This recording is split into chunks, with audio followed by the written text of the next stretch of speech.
During a fishing trip in the Arctic, the crew spotted something odd, a polar bear swimming toward them. It wasn't near any large chunks of ice, which worried the crew. The bear kept trailing their boat, which was strange since polar bears usually keep to themselves and avoid humans.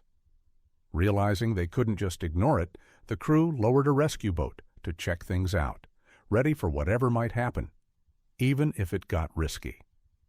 The crew knew what they were getting into. Still, they figured the main boat was high enough for the bear not to reach them, which eased some of the tension.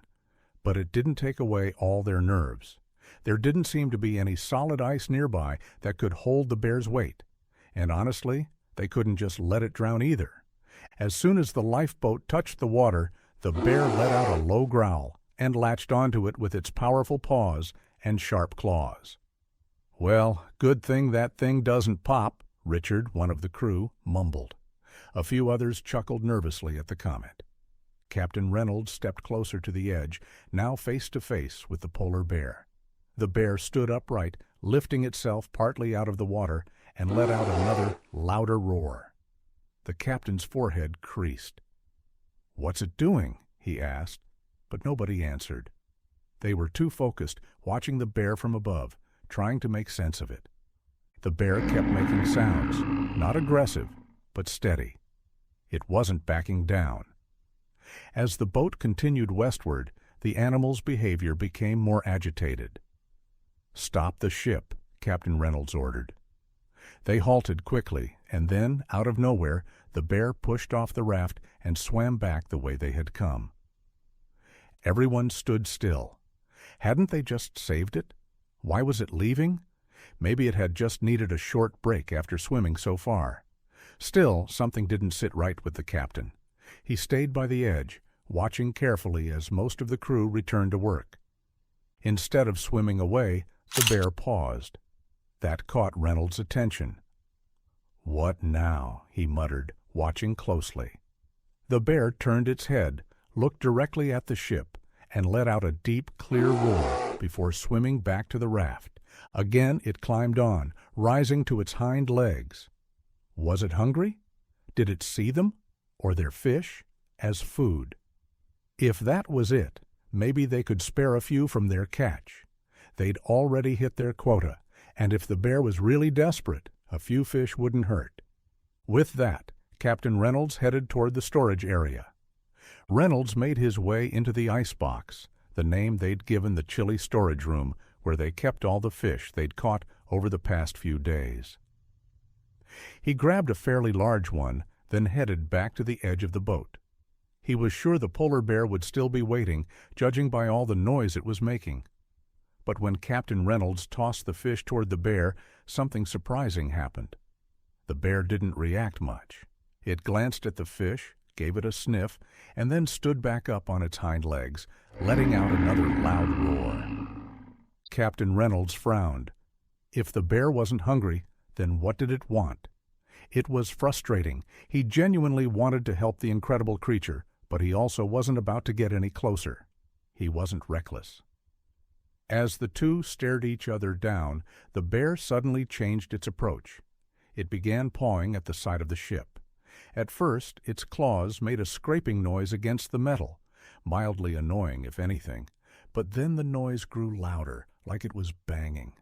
What in the world was the animal trying to say? Captain Reynolds realized he had to get to the bottom of this. "Steward," he called out. One of his crew members stepped forward, eyeing the bear nervously, clearly not as fascinated as the captain was. "Yes, Captain?" "What do you need?" he asked, glancing between Reynolds and the bear, which was now just about 12 feet below them. "Get me the radio. Or at least stay here and keep a close eye on the bear." "I need someone watching its behavior and reporting back," Captain Reynolds said. He watched Steward go pale. I'll get the radio, sir," he stammered, clearly shaken, before hurrying off quickly, likely worried the captain might change his mind. Reynolds stayed put, eyes locked on the bear as it moved back and forth on the raft. The animal slapped the water with its paw. Was it trying to point them somewhere? The captain couldn't make sense of it. He knew a bit about polar bears. He used to love reading about them as a kid, but he'd never heard of one acting quite like this. Thankfully, Stewart returned quickly, holding the radio just minutes after being sent off. It was a small but powerful device, one that had helped them many times before. They used it to contact nearby vessels for weather updates or emergencies, and right now, Reynolds hoped someone out there might have some insight into this strange situation. He clicked the radio on and leaned into the speaker. "This is Captain Reynolds from the Amberjack, in urgent need of expertise for a polar bear situation." "Over," he said clearly, hoping someone nearby, maybe with scientists on board, would pick up the call and offer guidance. His voice buzzed softly over the static as it traveled across the frozen Arctic. "This is the Amberjack, requesting assistance for a strange polar bear issue," he repeated. There was a slight edge to his voice, a quiet urgency, as he reached out into the cold silence, hoping someone could help them figure out what this bear was trying to say. Miles away, on the research vessel Arctic Explorer, Dr. Lena Morgan and her team of scientists perked up as the radio transmission came through. "This could be important," she murmured, adjusting her glasses. They quickly responded to the call, curiosity sparked by the mention of a polar bear acting strangely. What could be going on with it? "A polar bear behaving unusually," Dr. Morgan said thoughtfully. Her team, made up of animal behavior experts and Arctic specialists, gathered around, tossing around ideas. "Might be stress-related," one of the younger researchers suggested, eyes full of both interest and concern. "Or maybe it ran into something strange in its environment." Back on the Amberjack, Captain Reynolds told his crew to get ready for the arrival of the scientists. They cleared the deck and reviewed all safety procedures. While the crew was used to the sea's unpredictability, this situation was different. There was a quiet buzz of excitement and nerves in the air. Everyone moved with purpose, getting things in place. One deckhand glanced at the others. "What do you think that bear's trying to do?" he asked. Another, adjusting his cap, shook his head. "I've never seen anything like this in all my time out here." Captain Reynolds stood at the helm, his eyes fixed on the cold horizon. He was waiting for the Arctic Explorer, and with it, maybe a few answers. With urgency, he shared their exact Arctic coordinates over the radio. "We're at 74 degrees, 35 minutes north, 58 degrees, 40 minutes west," he announced. His voice was steady, but the pressure was clear. Each number he spoke was meant to guide help straight to their position. Aboard the Arctic Explorer, Dr. Morgan asked over the radio, her voice sharp and direct. "Can you describe the bear's condition? Any visible injuries? Signs of distress?" Her questions came quickly, driven by concern and a deep desire to understand what was happening. "Its fur looks clean and healthy." "No visible injuries," Captain Reynolds responded carefully. "But its behavior is very strange. It keeps standing up, roaring and clawing at the ship," he added, hoping the details he shared might help the scientists make sense of it all. As the gap between the two ships narrowed, the Arctic Explorer drew steadily closer to the Amberjack. Dr. Morgan and her team began preparing their gear, ready for whatever they might find. Their thoughts were locked on the mystery ahead, determined to understand what the bear was trying to tell them. Meanwhile, aboard the Amberjack, the crew moved quickly, finishing their final preparations to welcome the approaching scientists. There was a hum of motion on deck, the kind that comes just before something big is about to happen. They carefully double-checked all their equipment, making sure everything was in working order. The crew cleared plenty of space for the research team to work and exchanged curious, uncertain glances. "Maybe they'll finally figure out what this bear wants," one deckhand murmured, as the same quiet anticipation hung in the air, thick like the cold Arctic mist around them. The Arctic Explorer pulled up alongside the Amberjack, and Dr. Morgan, along with her team of scientists, came aboard. They brought a variety of specialized gear with them, cameras, binoculars, notebooks, ready to document and study the polar bear's strange behavior. The crew of the Amberjack watched them with a mix of curiosity and respect as the scientists got right to work. As the team moved to the edge of the ship, they spotted the bear for the first time. It was pacing on a piece of floating ice nearby, its bright white fur standing out sharply against the deep blue water. The scientists didn't speak at first, just observed, taking in the bear's body language and the focused, restless look in its eyes. Staying at a safe distance, the team began their formal observation. Dr. Morgan raised her binoculars, closely watching the bear's posture and eye contact. "Pay attention to the way it holds itself and how it looks at us," she said quietly to her team. They all took notes, trying to make sense of what they were seeing. The bear's movements were strange but intentional, almost like it was trying to say something. But what? Then the bear did something new.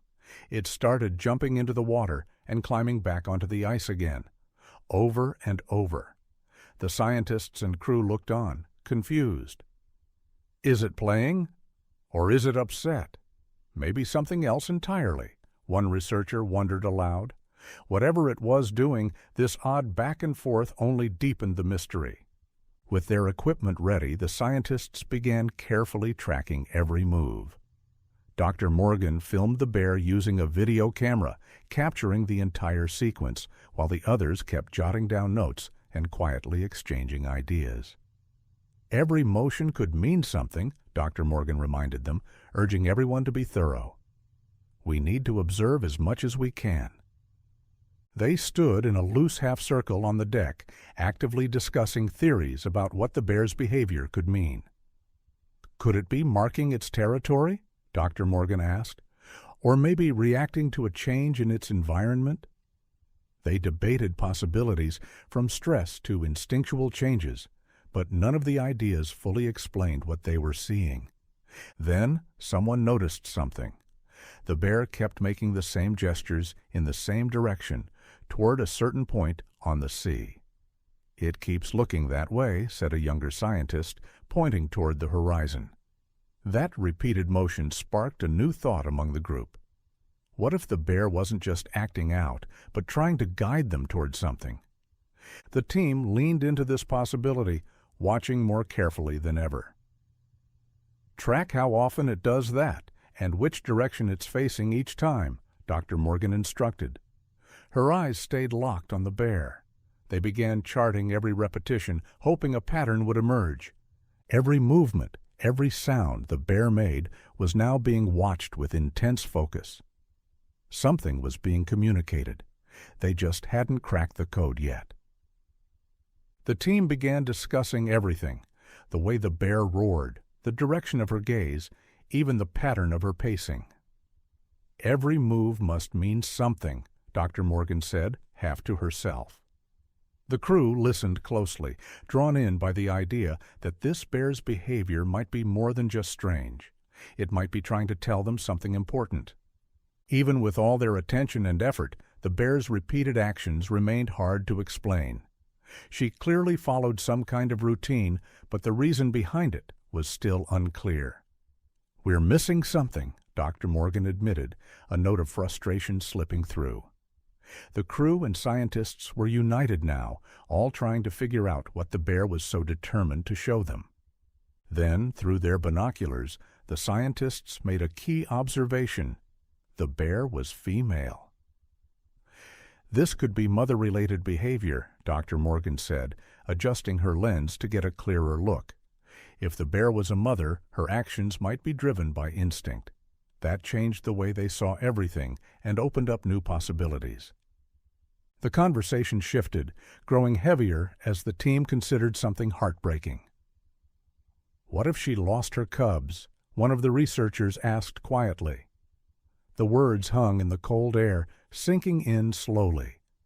If grief or panic was behind her strange actions, it added a whole new layer of emotion to what they were witnessing. Gathered around a map, the scientists started discussing how maternal instincts might shape the bear's behavior. "If she's a mother, this might be protective," one scientist offered, or maybe she's asking for help. The idea that they were watching a mother's instinct in real time gave new depth to their analysis. Still, even knowing she was likely a mother didn't solve the mystery. The exact reason for her distress was still out of reach. The scientists kept observing her carefully, now interpreting her actions with a mother's urgency in mind, but they were no closer to a clear answer. The bear remained a puzzle, one they hadn't solved yet. Moved by the scientists' insights, Captain Reynolds made a firm decision. "Let's follow her," he said, gripping the ship's wheel. Slowly, the amberjack turned, lining up with the direction the bear had been pointing to all along. It marked a turning point, one where they chose to trust her lead and see where it might take them. With Captain Reynolds guiding the ship, the amberjack cut through the icy waters, heading in the direction the bear seemed to want them to go. A quiet tension settled over the crew. They exchanged glances, each silently wondering what they might discover by following this new, uncertain path. "She's trying to show us something," one deckhand said, eyes fixed on the distant horizon. His voice was soft but full of belief. It wasn't normal for seasoned sailors to follow a wild animal through unknown waters, but somehow it felt right, like it was the only thing to do. The amberjack moved into less familiar parts of the Arctic, led only by the bear's quiet persistence. Something about the sea around them felt different, colder, quieter, like it was holding something back. Captain Reynolds stayed alert, knowing they weren't just crossing ice and water. They were deep in the middle of something they didn't fully understand. The bear didn't stop. She swam forward with steady, determined movements, always looking ahead. Every so often she turned her head back, checking that the ship was still behind her, as if making sure they were still coming. Her presence remained strong and mysterious against the wide, frozen stretch of the Arctic. As the day went on, the team began to quietly consider a heartbreaking theory. "What if her cubs didn't make it?" one scientist whispered, his voice heavy with emotion. The idea was only a guess, but it struck a chord. The thought of a mother bear searching for what she'd lost weighed heavily on everyone. Though it hadn't been confirmed, the theory made sense, and both the crew and scientists couldn't shake the feeling that it might be true. As the amberjack drew closer to a certain part of the ice field, the bear's behavior suddenly shifted. She grew noticeably more agitated, pacing faster, roaring louder, and more often. Everyone on board took notice. Her change in behavior felt urgent, like something important was just ahead. She seemed to be reacting to a place that meant something to her. The scientists noted the difference. Her movements were more focused now, like she was leading them to a specific spot with purpose. It was clear to everyone watching that the bear's urgency had increased. Her behavior wasn't random anymore. She had a goal, and it felt like they were almost there. The tension on the amberjack grew, but so did the sense that they were close to understanding what she'd been trying to tell them all along. The ship's crew, following the bear's lead, could feel it. Something big was coming. Every movement forward felt like a step toward solving the puzzle. A quiet energy ran through the ship. Everyone was on edge, but not from fear. It was the feeling of being moments away from discovery. All eyes were on the horizon. People hardly spoke. There was a charge in the air, like they were about to finally understand the meaning behind the bear's strange and emotional journey. Her movements carried a weight now, a mix of urgency and something like desperation. The closer they got, the more the bear's energy shifted.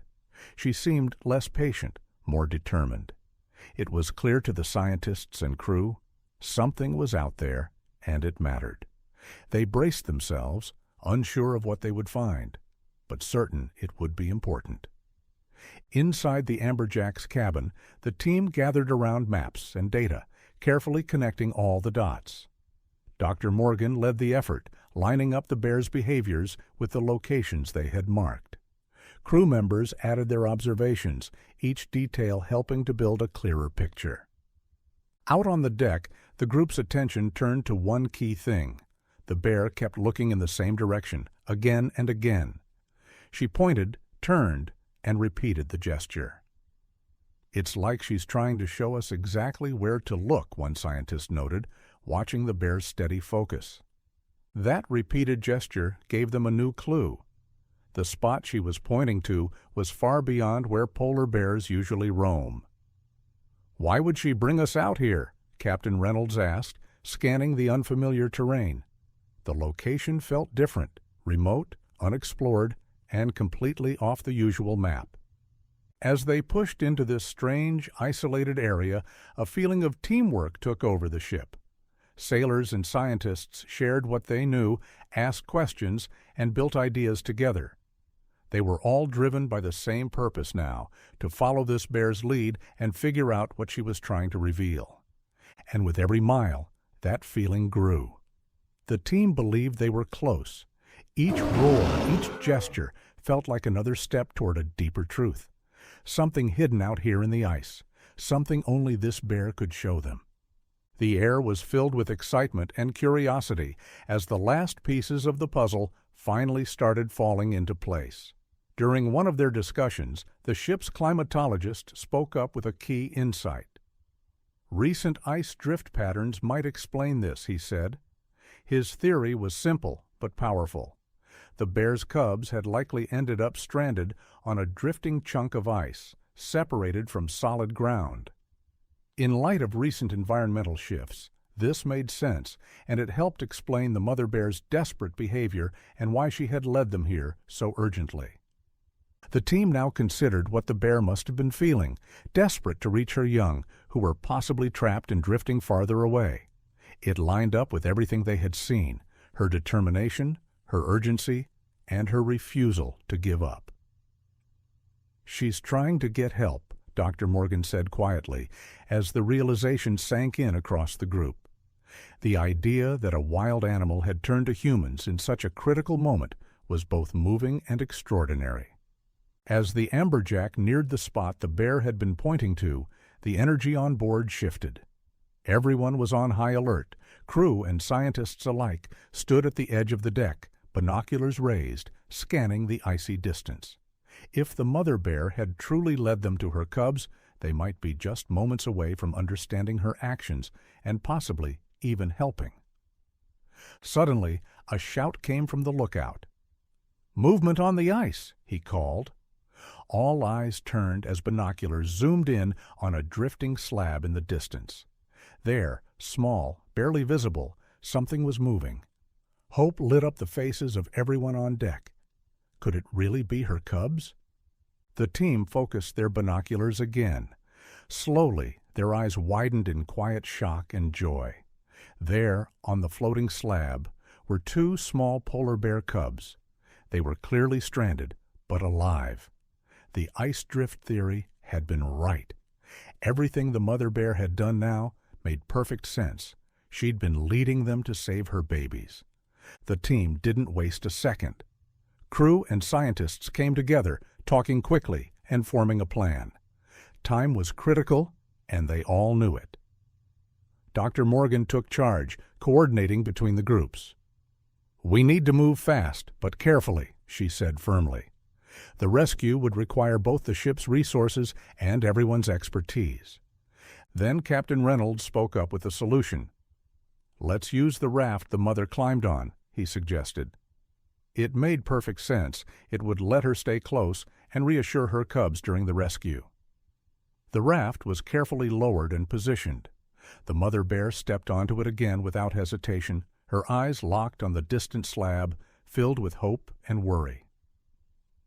The amberjack and Arctic explorer worked together, moving slowly and precisely across the icy waters. The rescue had to be handled with care.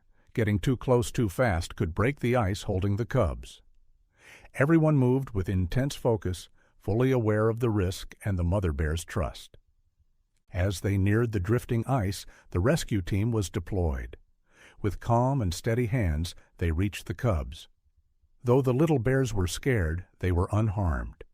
One by one, the team gently secured the cubs onto the raft.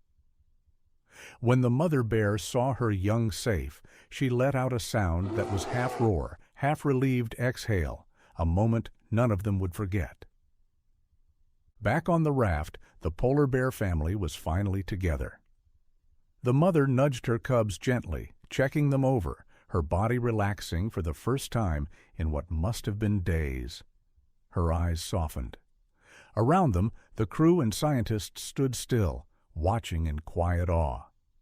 They had not only confirmed the ice drift theory, they had helped save a family. Now, with the rescue complete, they began to prepare to guide the bears safely back towards solid pack ice, where they belonged. Thank you for watching this incredible story of instinct, trust, and teamwork in the heart of the Arctic.